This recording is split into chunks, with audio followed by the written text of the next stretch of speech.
حضرت علی کے زمانے میں ایک ایسا معاملہ پیش آیا، ایک آدمی کا مرڈر ہو گیا، قتل ہو گیا ہے، چاقو وہاں پڑی ہے، خون میں وہ لت پت ہے، اور اس کے قریب ایک آدمی کھڑا تھا، پولیس گزر رہی تھی، اس زمانے کی جو پولیس رہی، حضرت علی رضی اللہ تعالیٰ عنہ کے جو عمال تھے وہ گزر رہے تھے، سپاہی دیکھا ایک آدمی کا قتل ہوا ہے، تازہ خون بہ رہا ہے، چھری ہے، اور ایک آدمی ہے وہاں پر، اس کو پکڑ لیا، وہی قاتل ہے، کوئی اور تھا ہی نہیں، آس پاس کوئی نہیں تھا، اس کو پکڑ لیا۔ وہ اس وقت اس لیے پکڑا کہ ظاہری حالات تو یہی بتا رہے تھے کہ وہ قاتل ہے، یہ اس زمانے کی بات ہے۔ یہاں تو ایسا ہے کہ دلی میں ہو جائے تو یہاں کرناٹک میں آ کے اٹھا لے جائیں گے، یا تو کوئی مسئلہ نہیں ہے کہ کہیں سے بھی کوئی بھی چاہے نشان نہ ملے اٹھایا جا سکتا ہے، لیکن اس وقت حالات ایسے تھے کہ قاتل جو ہے کوئی نظر نہیں آیا سوائے اس ایک آدمی کے، اس کو پکڑ کر لایا گیا حضرت علی کرم اللہ وجہہ الکریم کی بارگاہ میں۔ تو پھر وہاں پر فیصلے میں ثابت ہو گیا کہ اسی نے قتل کیا، کیونکہ سپاہی جو تھے وہ گواہی دے رہے تھے کہ ہم نے اس کو دیکھا ہے، رنگے ہاتھوں پکڑا ہے، اس کے جسم پر خون کے دھبے بھی تھے، اور کون ہوگا؟ تو بہرحال حضرت علی نے فیصلہ سنایا کہ قاتل ہے، اس کی سزا قتل ہے، قصاص میں قتل ہوگا۔ اب اس کو پھانسی پر چڑھایا جا رہا تھا، تھوڑی دیر گزری تھی کہ عدالت میں ایک شخص دوڑتا دوڑتا آیا، اور آیا، اس نے کہا کہ امیر المومنین وہ شخص ناحق مارا جا رہا ہے، وہ پھانسی پر چڑھ رہا ہے ناحق، وہ قاتل نہیں ہے، آپ اسے چھوڑ دیں، آزاد کر دیں۔ حضرت علی نے پوچھا پھر قاتل کون ہے؟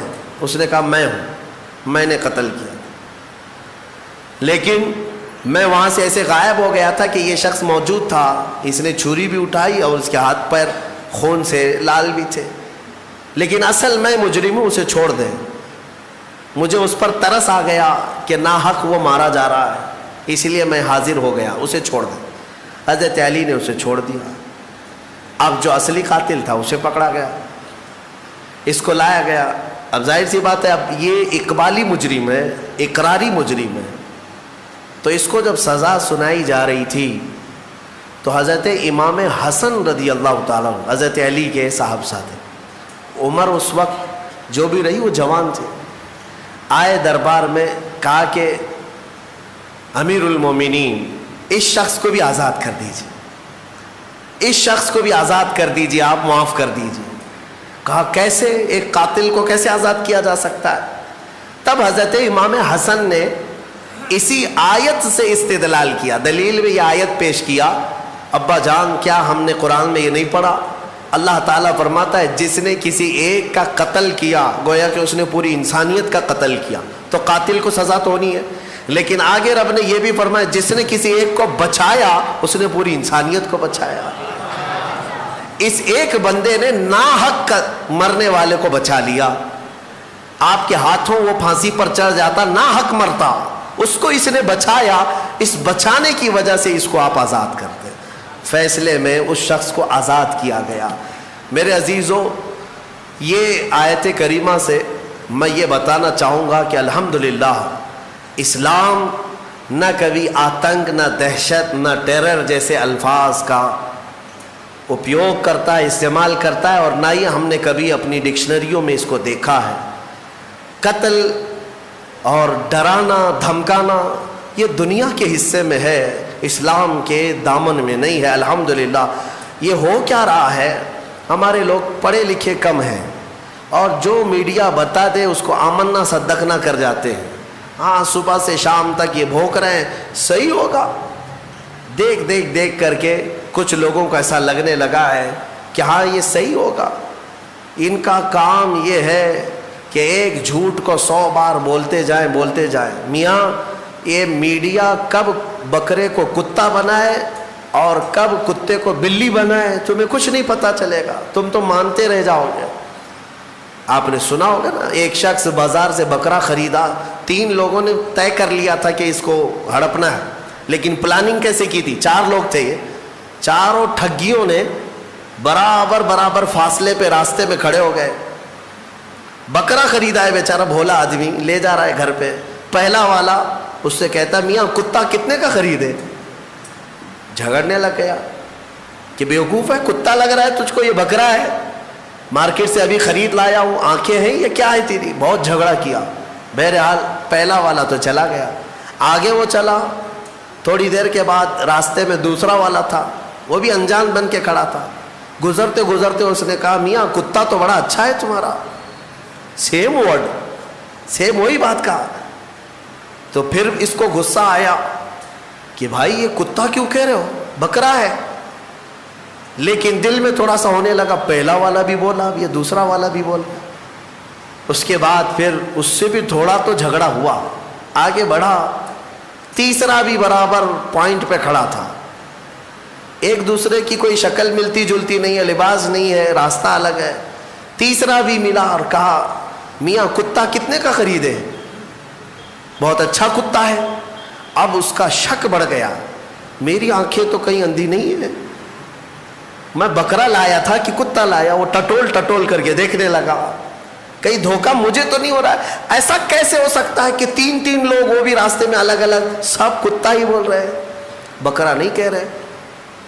اس کو بہت دل میں یہ ملال ہونے لگا کہ مجھے میری آنکھوں میں کچھ ہو گیا ہے. آگے گھر قریب تھا کہ چوتھے نے آخری کیل ٹھونک دی. چوتھے نے کہا میاں کتا تو بہت اچھا ہے آپ کا، کتنے کا کتا خریدے؟ اب بیچارہ وہ بکرا چھوڑ کر بھاگا. نہیں مجھ سے ہی غلطی ہوئی ہے، ایک آدمی بولتا، 2 بولتے، یہ 4 لوگ اس کو کتا ہی بول رہے ہیں. یہ بکرا نہیں ہے، کتا ہے. یہ ساری میڈیا اسی طرح کتا بنا رہے ہیں، اسی طرح کتا بنا رہے ہیں. تمہارے پاس بکرا ہے، لیکن بار بار جب کتا کتا کہا جاتا ہے تو لگنے لگتا ہے کہ کہیں ایسا تو نہیں ہے کہ میرے پاس بکرا نہیں ہے. میرے عزیزو ایک بات یاد رکھنا، یہ دن میں 100 مرتبہ تسبیح پڑھیں تمہارے لیے، تمہارے خلاف، تب بھی قرآن کہتا ہے کہ ایمان والے استقامت والے ہوتے ہیں. استقامت، ہاں ان پر تو بجلیاں گرے کہ پہاڑ گرے یہ ٹس سے مس نہیں ہوگا، بلکہ مومن کا عقیدہ یہ ہے کہ اللہ ایک ہے، محمد سچے رسول ہیں، اور اسلام پر اس کا کوئی شک نہ ہو. تو بہرحال میں جو بات عرض کر رہا تھا وہ یہ ہے کہ قتل کے معاملات کو لے کر جو پروپیگنڈا پھیلایا جاتا ہے، اگر میں آنکڑے رکھوں نا، تعداد رکھوں، تو حیرت میں آنکھیں پھٹی رہ جائیں گی. حضور پاک صلی اللہ تعالیٰ علیہ وسلم کے کل جو غزوات ہوئے ہیں نا، جنگیں 17 ہیں. حضور نے 10 سال میں کتنی جنگوں میں شرکت کی؟ 17. اور پورے ٹوٹل 17 جنگوں میں کتنے لوگ مرے تھے؟ کتنے لوگ پورے ٹوٹل 17 جنگوں میں، 17 غزوات میں جو مخالف پارٹی کے لوگ مرے ہیں، ان کی کل تعداد 248. ٹوٹل کتنی؟ 250 کے قریب 10 سال کے اندر مرے ہیں. 10 سال کے اندر 250 پوری کاؤنٹ کریں گے.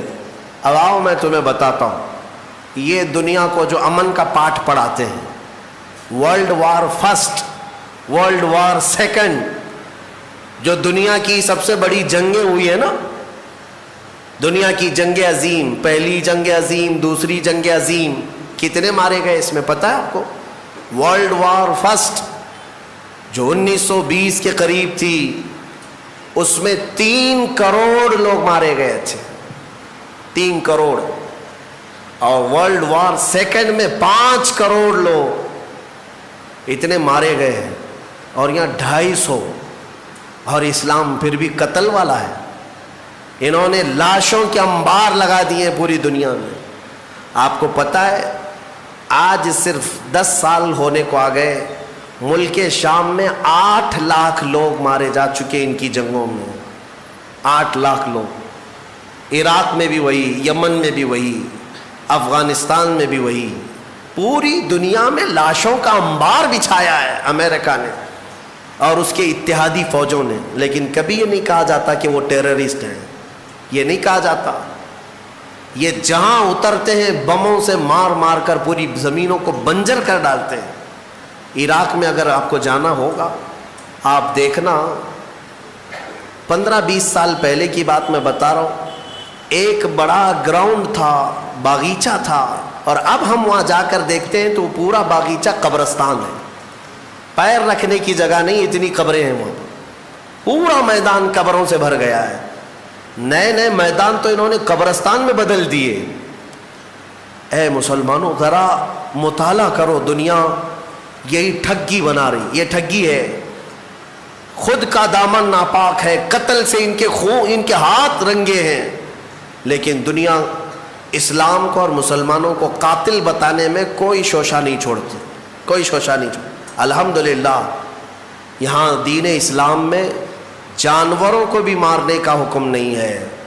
ہاں یہ بات یاد رکھ لیں، ہر چیز کا حساب ہونا ہے۔ جو قتل ہوئے جنگوں میں، وہ ظاہر سی بات ہے، وہ اصول تھے کہ جس نے تلوار اٹھایا اس کے خلاف جنگ تھی، باقی کسی کے لیے نہیں۔ گھر میں بیٹھے ہوئے آدمی کو جا کے مارنے کا حکم نہیں ہے، کسی پر جا کر اٹیک کرنا، سوسائڈ بم لگانا، یہ اسلام کے طریقے ہے ہی نہیں۔ لہٰذا اس تھیوری کو ہمیشہ سمجھا کریں، دنیا جو پڑھا رہی ہے وہ غلط ہے۔ قتل کے ساری داستانیں انہوں نے لکھی ہیں، اسلام کا دامن اس سے پاک ہے الحمدللہ۔